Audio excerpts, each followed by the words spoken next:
Hello student, जैसे कि आप सभी को पता ही है आज क्लास 10th के साइंस का एग्ज़ाम था। तो मैं आशा करता हूँ कि सभी का एग्ज़ाम बहुत बढ़िया गया होगा। तो अभी लोग हम सब आज के सभी क्वेश्चन को सोल्व करने वाले हैं और उसके बाद आज के पेपर का हमारे लास्ट टेस्ट से कंपेयर करने वाले हैं और देखने वाले हैं कि हमारे लास्ट पेपर से कितने क्वेश्चन उठाए गए हैं। तो जल्दी से पहले आज के पेपर को सोल्व करते हैं।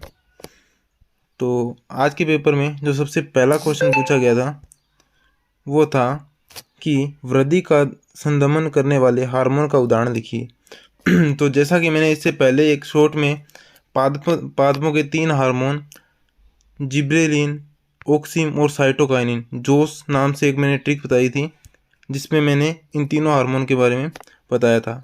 तो हमारा जिब्रेलिन और ऑक्सिन दोनों हार्मोन वृद्धि के लिए उत्तरदायी होते हैं। तो इसमें जो ऑप्शन सही था वो ऑप्शन नंबर ए हमारा बिल्कुल राइट था। इसके बाद हमारा आता है नेक्स्ट क्वेश्चन कि मस्तिष्क का कौन सा भाग शरीर के संतुलन के लिए उत्तरदायी है। तो इसका ऑप्शन नंबर सी अनुमस्तिष्क राइट आंसर था। नेक्स्ट क्वेश्चन था कि capital R, small R, capital Y, small I जीनी संरचना का बाह्य लक्षण क्या होगा। तो कैपिटल आर अपने राउंड के लिए और वाई अपने येलो के लिए। तो ऑप्शन नंबर सी इसका राइट आंसर हो जाएगा। नेक्स्ट क्वेश्चन ऊर्जा के नवीनीकरण स्रोत का उदाहरण है। तो पेट्रोल ऊर्जा के नवीनीकरण स्रोत का उदाहरण नहीं है, कोयला नहीं है, लकड़ी नहीं है। तो इसका ऑप्शन नंबर ए पवन ऊर्जा हमारा राइट आंसर हो जाएगा। नेक्स्ट क्वेश्चन वातावरण में चांदी के ऊपर काली परत चढ़ने की प्रक्रिया को क्या कहते हैं। तो इस प्रक्रिया को कहते हैं संक्षारण। नेक्स्ट क्वेश्चन इस क्वेश्चन में हमसे पूछा गया था कि एल्युमिनियम, आयरन और जिंक इन तीनों की अभिक्रियाशीलता के बढ़ते क्रम में इसको अरेंज करना था अपने। तो हमें पता है कि एल्युमिनियम की अभिक्रियाशीलता सबसे ज़्यादा होती है और उसके बाद नंबर आता है अपने जिंक का और उसके बाद नंबर आएगा आयरन का। तो ऑप्शन नंबर ए इनका सही क्रम था। नेक्स्ट क्वेश्चन इस क्वेश्चन में पूछा गया था कि जब एथेनोइक अम्ल की अभिक्रिया एथेनॉल के साथ करवाई जाती है तो जल और एक यौगिक ए बनता है। इस यौगिक ए का फॉर्मूला पूछा गया था। इस क्वेश्चन में डाउट ये था कि ऑप्शन नंबर बी और ऑप्शन नंबर डी दोनों लगभग सेम ही दिखाई दे रहे थे, परंतु ऑप्शन नंबर बी इसका बिल्कुल रॉन्ग आंसर है। इसका सही आंसर होगा ऑप्शन नंबर डी, क्योंकि उसमें फॉर्मूला देखने के लिए लग रहा है, परंतु जब अपने रिएक्शन कंप्लीट होगी, जो उत्पाद प्राप्त होगा वो एक side CH3 COO CH3 COO CH2 CH3 ये प्राप्त होने वाला है ऑप्शन नंबर डी। परंतु सेकंड ऑप्शन में CH3 CH2 CH3 CH2 COO CH3 प्राप्त होने वाला है। तो दोनों ऑप्शन नज़दीक हैं, लेकिन ऑप्शन नंबर बी गलत है। ऑप्शन नंबर डी इसका बिल्कुल सही आंसर है। नेक्स्ट क्वेश्चन सेकंड क्वेश्चन में अपने को रिक्त स्थान भरने थे, जिसमें फर्स्ट क्वेश्चन पूछा गया था कि लार में एक एंजाइम होता है जिसे एमिलेज एंजाइम कहते हैं। तो ये पूरा फर्स्ट क्वेश्चन था इसका। नेक्स्ट क्वेश्चन पूछा गया था कि कायिक प्रवर्धन का लाभ है। इस प्रकार उत्पन्न सभी पौधे आनुवंशिक रूप से क्या होते हैं, एक समान होते हैं। नेक्स्ट क्वेश्चन पदार्थ जो जैविक प्रक्रम द्वारा अपघटित होते हैं उन्हें क्या कहते हैं, जैव निम्नीकरण, और जो अपघटित नहीं होते हैं उन्हें कहते हैं अजैव निम्नीकरण। नेक्स्ट क्वेश्चन कि किसी चुंबक के सजातीय ध्रुवों के मध्य क्या होता है। तो सजातीय ध्रुवों के मध्य प्रतिकर्षण पाया जाता है, जैसे कि नॉर्थ पोल और नॉर्थ पोल के बीच और साउथ पोल एक जैसे ध्रुवों के बीच हमेशा प्रतिकर्षण पाया जाता है। नेक्स्ट क्वेश्चन ये अम्लों से पूछा गया था। मैंने सभी अम्लों के बारे में आपको बताया था, लगभग एक शॉर्ट के माध्यम से मैंने जो अम्ल होते हैं किस में कौन सा अम्ल पाया जाता है, ये 2 शॉर्ट के अंदर मैंने अपलोड किया था। तो इसमें अपने सिरका का पूछा गया, तो सिरके में अपने को पता है एसिटिक अम्ल होता है। नेक्स्ट क्वेश्चन में हमसे पूछा गया था कि तीसरे आवर्त में कितने तत्व पाए जाते हैं। तो इसमें बच्चों ने एक वर्ग के हिसाब से 18 आंसर लिखा था, परंतु इन्होंने पूछा है एक आवर्त के हिसाब से, थर्ड आवर्त में पूछा है। तो थर्ड आवर्त में 8 तत्व होते हैं। कैसे? 6 तत्व पी ब्लॉक के और 2 तत्व एस ब्लॉक के।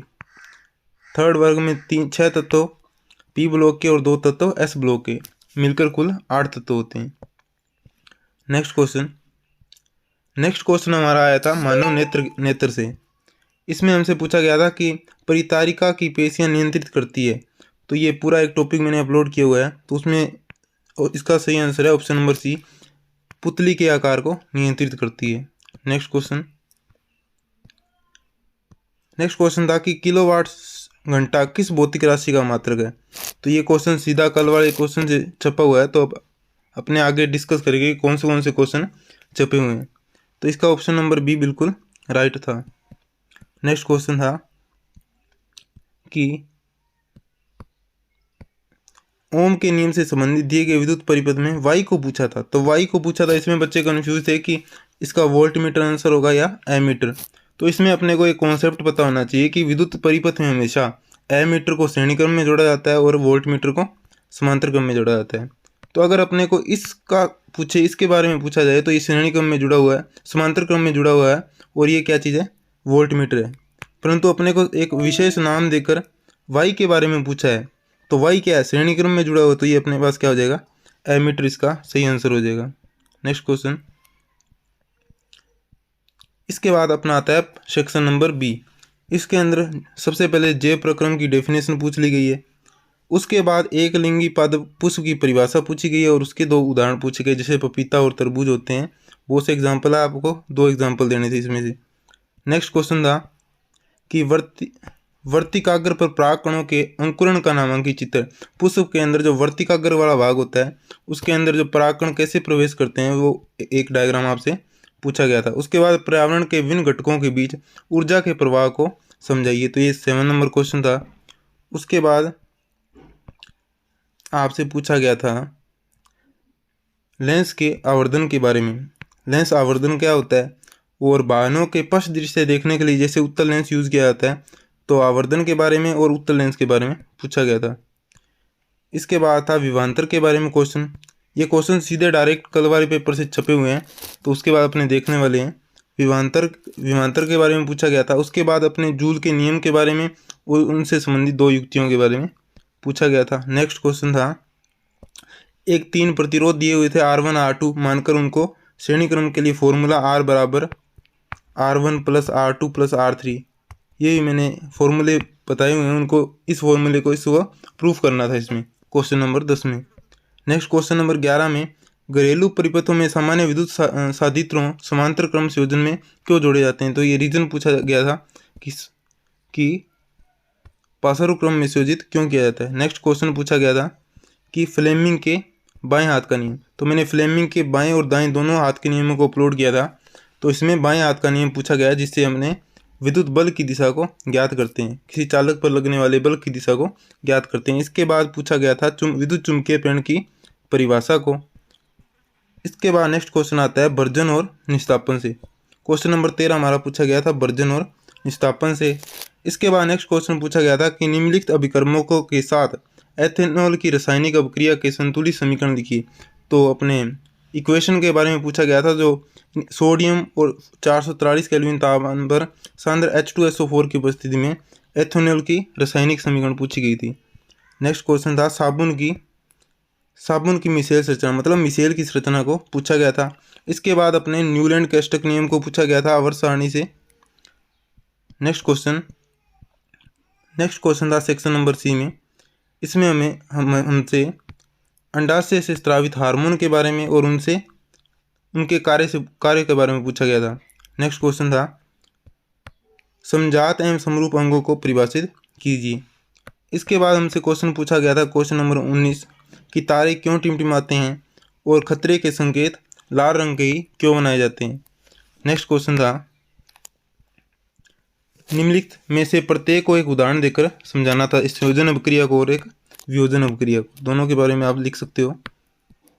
Next question section number D में जो क्वेश्चन आए थे, सबसे पहले अपने वायवीय श्वसन के बारे में उसके बाद में वायु मार्ग में वायु कूपिका के अंदर गैसों का आदान प्रदान कैसे होता है उसके बारे में पूछा गया था। और मानव श्वसन तंत्र का नामांकित चित्र पूछा गया था। नेक्स्ट क्वेश्चन, पाचन तंत्र की परिभाषा को पूछा गया था। भोजन में पाचन में अग्नाशयिक रस की भूमिका को पूछा गया था। मानव के पाचन तंत्र की संरचना का नामांकित चित्र पूछा गया था। नेक्स्ट क्वेश्चन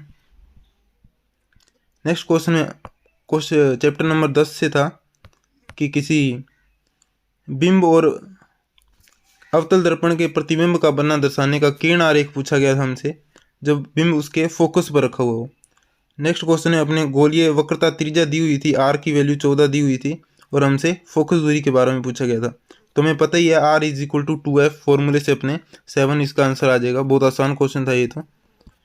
नेक्स्ट, एक उत्तल लेंस से प्रतिबिंब का बनना दर्शाने का किरण आरेख, इसमें भी किरण आरेख पूछा गया था। और एक क्वेश्चन था जिसमें लेंस समता दी हुई थी और फोकस दूरी P is equal to 1/F फॉर्मूले का यूज करके अपने इसका आंसर निकाल सकते थे। तो 0.4 समथिंग इसका आंसर आएगा, शायद आप सोल्व कर लेना। उसके बाद अपना आता है क्वेश्चन नंबर 23। इस क्वेश्चन में आपसे गंधीय सूचक का कोई एक उदाहरण पूछा गया था और किसी रिएक्शन के अंदर किसी रिएक्शन में हमसे A और B के बारे में पूछा गया था, उनके रासायनिक सूत्र के बारे में पूछा गया था। नेक्स्ट, इसके बाद हमें शुद्ध जल का pH मान पूछा गया था। उसके बाद एक रिएक्शन की तरह, पहले वाले क्वेश्चन की तरह हमसे किसी रिएक्शन के अंदर कंपोनेंट A को पूछा गया था। तो ये था हमारा आज का पेपर। इसके बाद अपने बात करते हैं हमारे कल के टेस्ट के बारे में। ये हमारा कल का टेस्ट था, जिसमें से कौन कौन से क्वेश्चन सीधे उठाए गए हैं वो अपने देख रहे हैं। तो पहला क्वेश्चन नहीं हुआ, उसके बाद चलते हैं अपने नेक्स्ट। तो इसके बाद अपना आता है क्वेश्चन नंबर 6। क्वेश्चन नंबर 6 मैंने पूछा था कि विद्युत ऊर्जा का व्यापारिक मात्रक क्या होता है। तो इसका आंसर था ऑप्शन नंबर C, किलोवाट घंटा। आज के पेपर में किलोवाट घंटा देकर उसका किसका मात्रक है ये पूछ लिया गया था। तो ये डेटो क्वेश्चन छपा हुआ था। इसके बाद आता है हमारा एक लिंगी पुष्प का उदाहरण। तो ये पपीता इसका एग्जाम्पल था, एक एग्जाम्पल आपसे एक्स्ट्रा पूछा गया था। इसके बाद अपना आता है पादप हार्मोन के एग्जाम्पल पूछे थे मैंने, तो आपसे भी साइटोकाइनिन और पादप हार्मोन से क्वेश्चन पूछा गया है। इसके बाद मैंने पूछा था विद्युत चुम्बकीय प्रेरण की खोज किसने की। तो आपसे विद्युत चुम्बकीय प्रेरण का एक सिद्धांत पूछ लिया गया है, इस पर भी एक क्वेश्चन आया है। हाँ, बात यहाँ से स्टार्ट होती है कि अजैव निम्नीकरण पदार्थ का एग्जाम्पल ये भी पूछा गया था आपसे।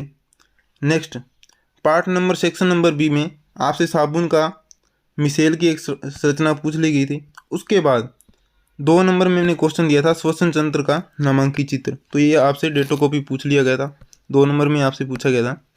नेक्स्ट क्वेश्चन लिंग निर्धारण के बारे में भी कुछ क्वेश्चन आया था।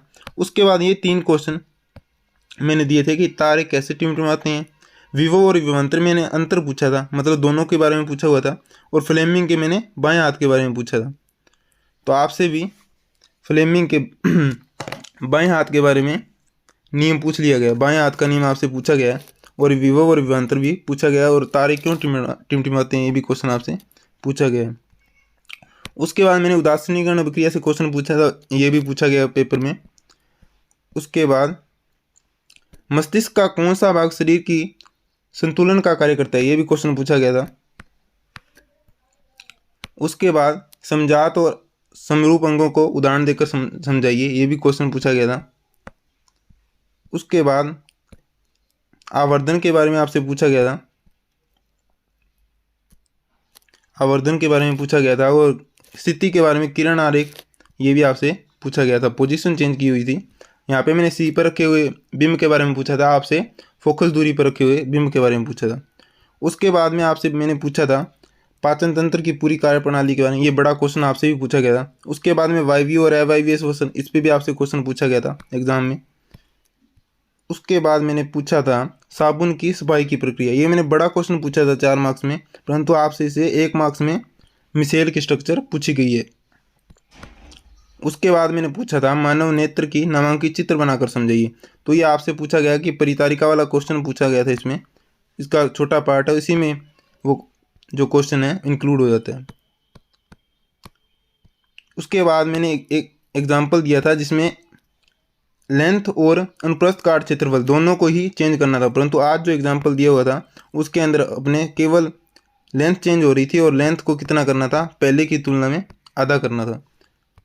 तो आज ये एग्जाम्पल पूछा गया था और मैंने जो कल एग्जाम्पल पूछा था उसके अंदर हमें अनुप्रस्थ काट क्षेत्रफल को दुगना और लंबाई को आधा करना था। तो ये भी एग्जाम्पल आपसे पूछा गया था, केवल वैल्यूज़ को चेंज किया गया। तो ये था हमारा कल का टेस्ट और आज का पेपर हमने सोल्व किया। तो कैसे लगा पेपर एक बार कमेंट में ज़रूर बताना, और आज का पेपर कैसा रहा आपका ये भी ज़रूर बताना हमें। वीडियो अच्छा लगा हो तो लाइक भी करना।